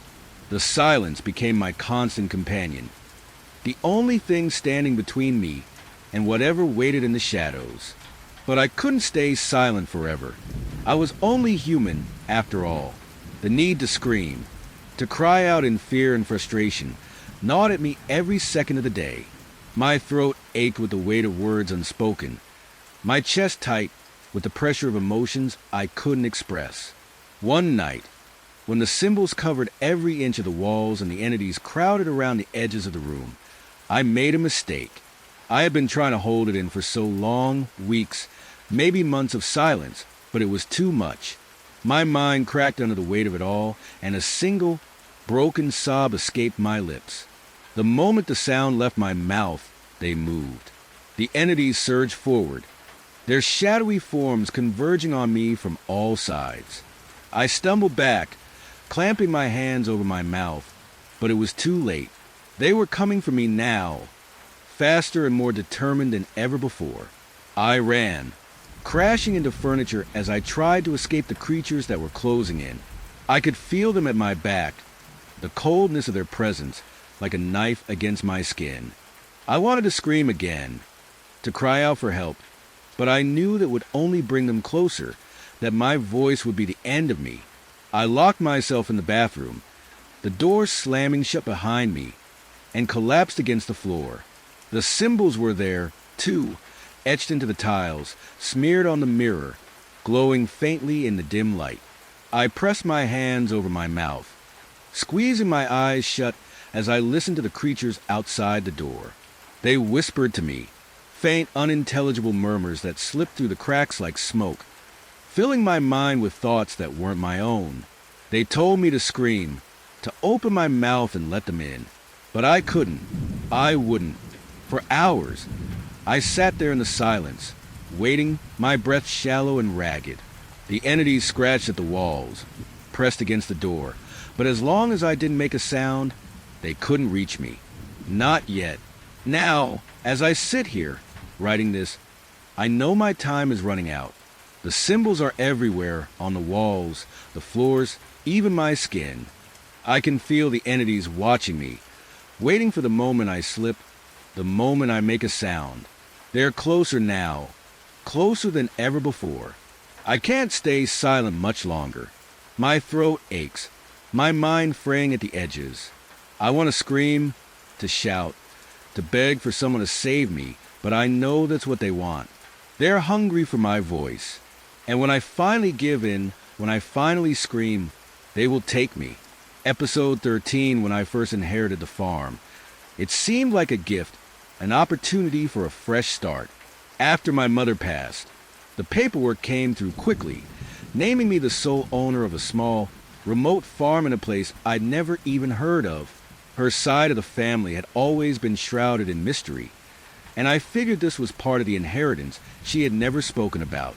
The farm was nestled in the middle of nowhere, surrounded by dense woods with a dirt road that stretched for miles before it met the nearest town. It wasn't much, but I loved the idea of escaping the city and living a quiet life, just me and the land. The air was crisp, and the silence felt peaceful. The house itself was old, but sturdy, paint peeling from the weathered boards, windows caked with dirt, but otherwise intact. The barn, though, was another story. From the moment I set foot on the property, I couldn't shake the feeling that there was something wrong with it. It stood off to the side, large and looming, its doors slightly ajar as if waiting for someone to come inside. The locals I'd spoken to in town had warned me that the barn was best left alone, though none would say why. I chalked it up to small-town superstition and ignored their warnings. I wasn't about to let an old barn scare me. It was 2 weeks after I moved in that I first entered the barn. I'd been busy cleaning up the house, getting things in order, but the barn had always been in the back of my mind. Something about it drew me in, though I couldn't explain why. Maybe it was curiosity. Maybe it was that strange, unspoken warning from the locals that made me want to defy their advice. Either way, I grabbed my flashlight, pulled on my boots, and walked out to the barn one evening just before sunset. The air grew colder as I approached, the wind whispering through the cracks in the barn's weathered walls. The doors creaked loudly as I pushed them open, revealing the musty interior. Dust motes swirled in the fading light, and the smell of old wood and decay hit me like a wave. Inside, the barn was mostly empty, just a few rusted tools scattered about, cobwebs hanging from the rafters, and bales of hay that had long since turned to dust. I scanned the room with my flashlight, the beam cutting through the darkness. That's when I saw it, something unusual, tucked away in the far corner beneath an old tarp. It looked out of place, as though someone had hidden it there deliberately. I walked over, heart pounding with a strange mix of excitement and dread. Slowly, I pulled the tarp aside. Beneath it, lying on the dirt floor, was a small wooden crate. The wood was old, splintered and worn, but still intact. My fingers tingled as I lifted the lid, and that's when I saw it, a hand. A mummified hand, curled into a claw-like shape, its skin leathery and gray, bones visible beneath the shriveled flesh. I recoiled, dropping the lid in shock. My mind raced. What was this doing here? Who would keep something like this? The hand looked ancient and yet disturbingly human.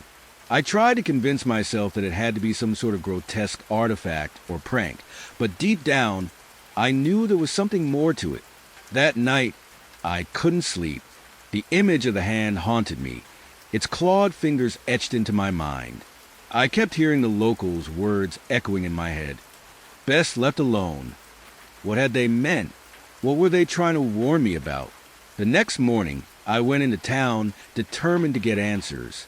The locals, though friendly at first, seemed to grow cold the moment I mentioned the barn. Their gazes dropped, voices lowered, and I felt a palpable shift in the air around me. I pressed a man who worked at the general store, an older gentleman with weathered hands and a face lined with age. He sighed deeply before finally speaking.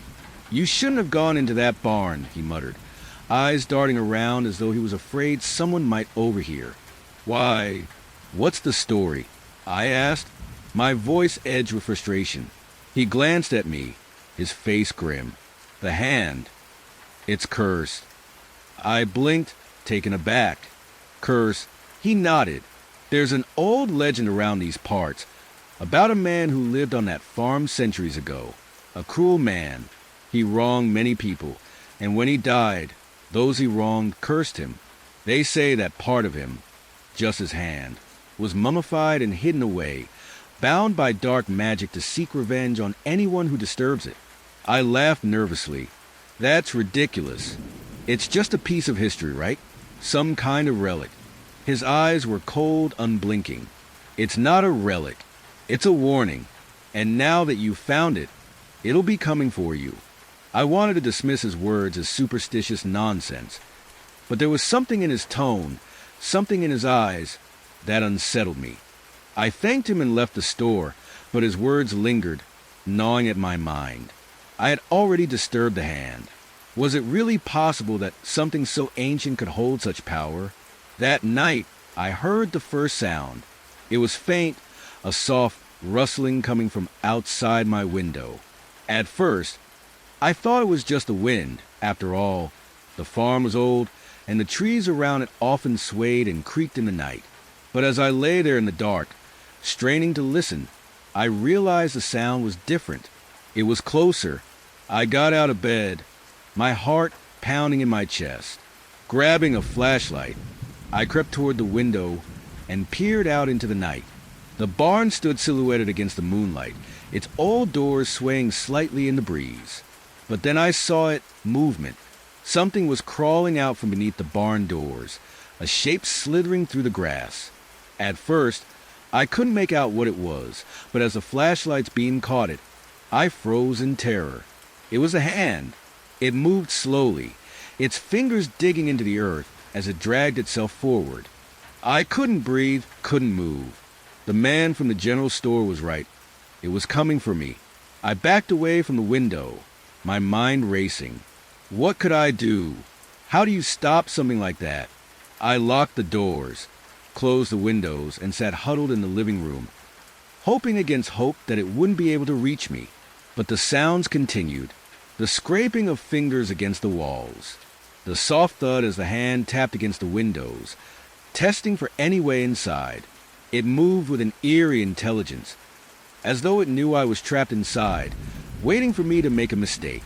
I spent the entire night awake, listening to the relentless pursuit of the cursed hand. By morning, the sound stopped. The house was silent again, but I knew it wasn't over. The hand was patient, waiting for the right moment. The next few days were a nightmare. I couldn't sleep, couldn't eat. Every night, the hand returned, scratching at the doors and windows, relentless in its pursuit. I tried everything, salt lines, charms I bought from the locals, even trying to destroy the hand itself. But nothing worked. The hand always came back, as if it were indestructible. I knew I had to leave, but I couldn't. It felt like the hand was tethered to me, as if wherever I went, it would follow. The curse had latched onto me, and there was no escaping it. One night, the tapping grew louder, more insistent. The hand had grown bolder, slamming itself against the door as if it were trying to break through. I sat there, paralyzed with fear, staring at the door as it rattled on its hinges. And then, with a final crash, the door burst open. The hand crawled inside, its fingers twitching as it moved toward me. I screamed, backing into the corner of the room, but there was nowhere to go. The hand slithered closer, its fingers curling and uncurling like a spider's legs. I felt the cold, icy grip of terror as it reached for me, its touch freezing against my skin. As it wrapped itself around my ankle, I felt something else, a surge of anger, of hatred. It wasn't my own. It was the hand's. The curse, the revenge, it was all tied to this thing, this ancient relic of a man who had been wronged so long ago. I fought against it, kicking and thrashing, but the hand was strong, stronger than it should have been. It climbed up my leg, its fingers digging into my skin, pulling me down, down into the cold, dark earth. I could feel it dragging me into its world, a world of vengeance and darkness, where there was no escape, no redemption. The locals had warned me, but it was too late. The hand had claimed me, just as it had claimed so many others before me. Now, as I sit here in the cold, dark earth, I can feel the hand's grip tightening, its curse seeping into my bones. I am bound to it now, just as the others were, and soon someone else will come. Someone else will disturb the hand, and it will seek its revenge once again. Episode 14. I never believed in ghosts. Not the way other people did. I didn't subscribe to superstitions, or let myself be consumed by tales of haunted houses. But that all changed the day we moved into the old farmhouse. It was an unassuming place, really. A historic farmhouse, nestled on the edge of a sleepy little town. The kind of place you could see from a distance, standing stoically beneath the fading light of the evening sky. We had always dreamed of owning a piece of history, something older than ourselves, something with character, charm, and enough space to raise our family. The farmhouse was perfect, or so we thought. I remember the first time I stepped inside, the thick scent of aged wood and dust greeting me. The floorboards creaked underfoot, and the grand staircase in the foyer led up to a long hallway that seemed to stretch on forever. The house had character, yes, but it also had a weight, a certain heaviness in the air, as though it had been holding secrets for centuries. My wife, Emma, was enchanted by the place. She loved the wide, open spaces and the rustic feel of the old kitchen. Our children, Lily and Thomas, ran excitedly through the rooms, picking out where they would place their things, their voices echoing off the walls. The house seemed to come alive with their laughter. At least, that's how I convinced myself it felt at the time. But there was something about it, something off. It was hard to put into words. A quiet hum beneath the surface, like an old song playing just out of reach. The first strange thing happened only a week after we moved in. It was a Saturday morning, and I had just finished my coffee when Emma called me upstairs. "Ben, you need to see this," she said, her voice unusually quiet, almost distant. I followed her up to the master bedroom.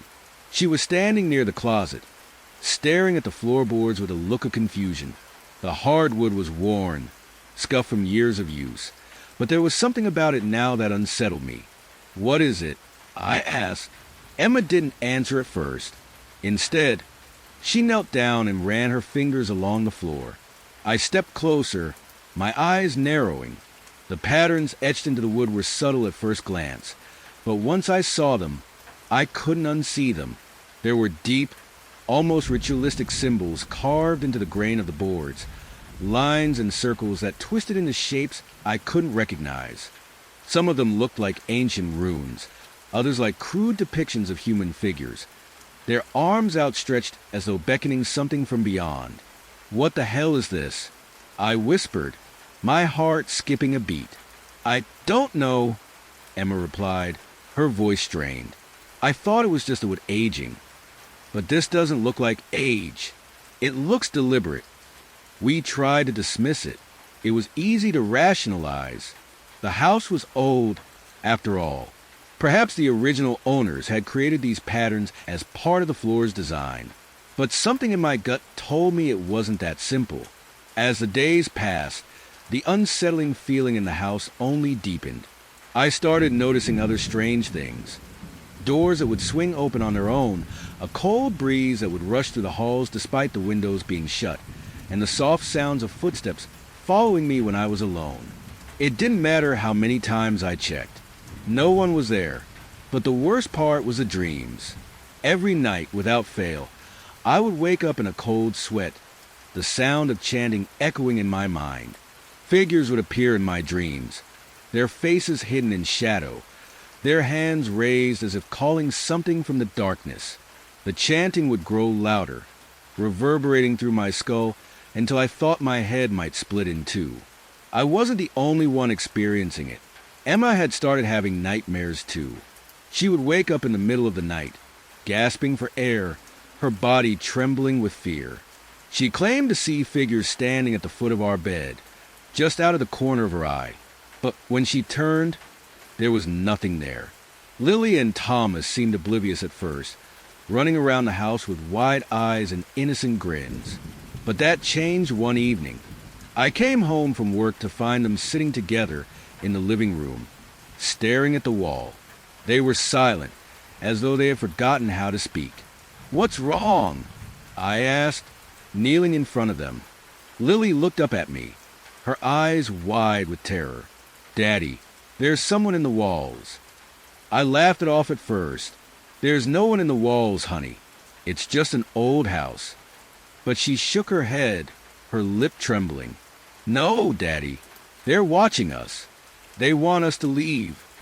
That night, after they went to bed, Emma and I stood in the living room, the same eerie stillness filling the space. We were both on edge, and I couldn't shake the feeling that we weren't alone. The hairs on the back of my neck stood up, and I turned to Emma. "We need to get out of here," I said, my voice low. "There's something wrong with this place." But Emma, though clearly unsettled, was reluctant. "We can't just leave, Ben. We've only just moved in." That's when we heard it, a soft, scratching sound coming from the walls. It started faintly, like nails dragging across wood, but it grew louder, more frantic, as if something was trying to break through. Emma froze, her face pale. "Did you hear that?" she whispered. Before I could respond, the lights flickered and the temperature in the room dropped sharply. I felt a chill run through me, and my breath fogged in the air. The scratching turned into frantic pounding, like someone or something was trapped inside the walls, begging to get out. I grabbed Emma's hand, pulling her toward the door. "We're leaving," I said, my voice steady but filled with fear. "Right now." But as we reached the door, the house seemed to fight us. The doorknob wouldn't turn, no matter how much I twisted it. The walls groaned and shuddered, as if the house itself was alive, and it didn't want us to leave. That was when I saw it. In the corner of the room, a shadow moved. At first, I thought it was just my mind playing tricks on me, but then it stepped forward solid, dark, and wrong. It was like a person, but not. The shape had no distinct features, just an outline that seemed to stretch unnaturally, like smoke twisting in the dim light. It stood there, watching us, its presence suffocating. The house seemed to hum, the air thick with the weight of something ancient and powerful. "What do you want?" I shouted, my voice hoarse, desperate. The figure didn't move. It didn't speak, but the air grew heavier, and I felt a coldness in my bones that made my entire body tremble. And then, from the walls, came the whispers, soft at first, like the rustle of wind through dry leaves, but growing louder. They were in a language I couldn't understand, but I could feel the malevolence behind them. The house had been calling us, calling for a reason. I don't know how we managed to escape that night. Maybe it was the terror, or maybe it was the sheer will to survive. But we left, and we didn't look back. Weeks later, we found the truth. A local historian, intrigued by our stories, revealed the farmhouse's dark past. It had once belonged to an ancient cult, a group that had practiced rituals to summon beings from beyond the veil. They had carved symbols into the walls, into the very fabric of the house, to open doors to other realms, doors that should never have been opened. The cult had long since vanished, but their presence remained. The house had become a prison, trapping whatever they called into our world. It was their legacy, their curse. And now I understand. The house was never just a home. It was a gateway. And when we moved in, we unknowingly stepped into the cult's web. I don't know if the house is still there. I don't want to know. But I can still hear the whispers sometimes, in the quiet moments before sleep, the scratching at the walls. And I wonder if they're still watching me, still waiting for us to return. Maybe the house is calling again. Episode 15, when Emma and I first set foot in Ashbrook Manor. It was everything we'd dreamed of. The sprawling estate, the grandiose architecture, and the promise of a fresh start. After years of scrimping and saving, we finally had our own piece of history. Or so we thought. It was a lawyer's letter that had changed everything. Arriving on a dreary afternoon in early fall, a distant relative, a name I'd never even heard of, had left us everything. And by everything, I mean everything. The entire manor, the land, and the unsettling legacy that came with it. A small, crumbling mansion tucked away in the hills, far from civilization. My family never had much, but suddenly, I was heir to Ashbrook Manor. It sounded too good to be true, but we were eager to leave our cramped apartment behind and embrace the life we'd always imagined. As we approached the manor for the first time, the sight of it made my heart skip a beat. It loomed before us, dark and brooding, its stone exterior weathered by time. The iron gates creaked in the wind, and the manor stood like a forgotten monument, surrounded by wild, untamed gardens. A place where secrets seemed to whisper through the ivy-choked walls. Still, I pushed the unease to the back of my mind, telling myself it was just the weight of the unknown. Inside, the house was magnificent in a strange, decaying sort of way. Tall windows let in beams of pale sunlight, which bathed the grand entryway in an eerie glow. The floors creaked beneath our feet, and the air was thick with the smell of dust and mildew. But there was something else, something that seemed to vibrate beneath the surface. A quiet hum, a pulse that made the hairs on my neck stand on end. "Isn't it beautiful?" Emma whispered, her voice tinged with awe as she ran her fingers along the banister. I smiled weakly, though I couldn't shake the feeling that something was watching us, waiting, but I didn't say anything. I didn't want to ruin this moment for her, for us. We had always dreamed of this, owning something so grand, something with history.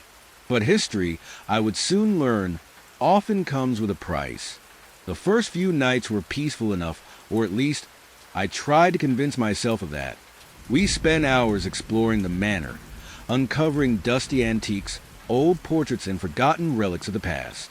The grand library was particularly stunning, its shelves lined with weathered books, their titles illegible under layers of grime. There was a coldness to the place that I couldn't explain, like the manor itself was holding its breath, waiting for something to happen. It was on the third night that the strange occurrences began. I awoke in the middle of the night to the sound of soft creaking. I lay still, listening, my breath shallow. The house was breathing. That's the only way I can describe it. The walls groaned. The floors sighed beneath the weight of unseen footsteps. At first, I thought it was the wind, but the more I listened, the more I realized it wasn't just the wind. The sounds were rhythmic, as though the house itself was alive, moving in sync with something beneath it. I felt the floor beneath me vibrate, like something was shifting deep in the manor's foundation. My heart hammered in my chest as I sat up in bed, my eyes darting around the room. Emma stirred beside me, murmuring something under her breath, but she didn't wake. I stood, my feet cold against the floorboards, and tiptoed toward the door. The wind outside had picked up, howling through the gaps in the windows, but I could still hear it, the creaking, the breathing, the low hum of something that should not be. I reached for the door handle, my hand trembling, and that's when I saw it. At the end of the hallway, a figure stood, a shadow, just out of the reach of the dim light. I froze, my blood running cold. The figure didn't move. It just watched. It was tall, thin, and shrouded in darkness, its form barely discernible against the blackened walls. My heart thudded painfully in my chest. I called out, but my voice was hoarse, swallowed by the oppressive silence of the house. The figure didn't respond. It simply watched. I backed away slowly, my feet stumbling as I made my way back to the bed. I didn't dare take my eyes off the figure. I knew, deep down, that if I did, it would disappear, or worse, it would come closer. But as I turned to climb back into bed, the air seemed to shift and the figure was gone. I lay there, wide awake, staring at the ceiling, listening to the house's eerie song. Sleep didn't come that night, and the next day, I didn't mention it to Emma. I didn't want to scare her, and part of me wondered if I had imagined it, if it was simply my mind playing tricks on me. But that night, the house breathed again, and the figure returned. This time, it was different. I could feel it before I saw it. A pressure in the air, a thickening of the atmosphere that made it hard to breathe. I sat up in bed, my eyes darting around, my heart pounding. The figure was at the foot of the bed now. I could make out more of its shape, its long, spindly arms, its unnaturally thin legs, and its face. I don't even know how to describe it. There was no real face, just a pale, hollowed-out skull. Its eyes empty voids that seemed to stare directly into my soul. I couldn't move. I couldn't scream. I couldn't even breathe. I was frozen, trapped by its gaze, and then it spoke. Or at least, I think it did. The words were not spoken aloud, but I heard them inside my head.